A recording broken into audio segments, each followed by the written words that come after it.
ગુજરાતભરના તાજા અને સચોટ સમાચાર મેળવવા માટે અમારી રાષ્ટ્રીય સમાચાર ચેનલને સબસ્ક્રાઇબ કરો અને બેલ આઇકન પર ક્લિક કરો।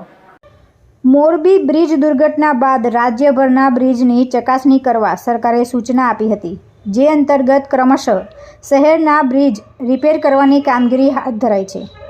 આગામી દિવસોમાં શહેરમાં 2005 પહેલાં બનેલા 4 મોટા bridge Swami Vivekananda bridge, Varachha Savji Korat bridge, Amroli bridge અને સુમુલ ડેરી બ્રિજની મરામત કરાશે।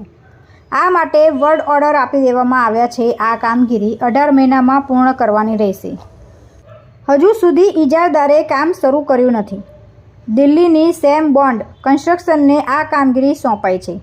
આ કંપનીને 3 રિવર બ્રિજ, મકાઈ પુલ, સવજી કોરાટ અને અમરોલી બ્રિજની નીચે હેંગિંગ પ્લેટફોર્મ બનાવવા માટે મુશ્કેલી નડી રહી છે।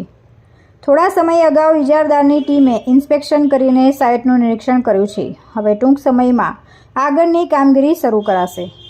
નોંધનીય છે કે બ્રિજ સિટી તરીકે ઓળખાતા સુરતમાં કુલ 121 બ્રિજ છે। આ તમામ બ્રિજનું ઇન્સ્પેક્શન કરાયું હતું, જેમાંથી મેજર અને સામાન્ય રિપેરિંગ કરવા જોગ બ્રિજોની યાદી તૈયાર કરીને મરામત કરવાની કામગીરી હાથ ધરવામાં આવી રહી છે। તુલસી શર્મા સાથે રાષ્ટ્રીય સમાચાર, સુરત।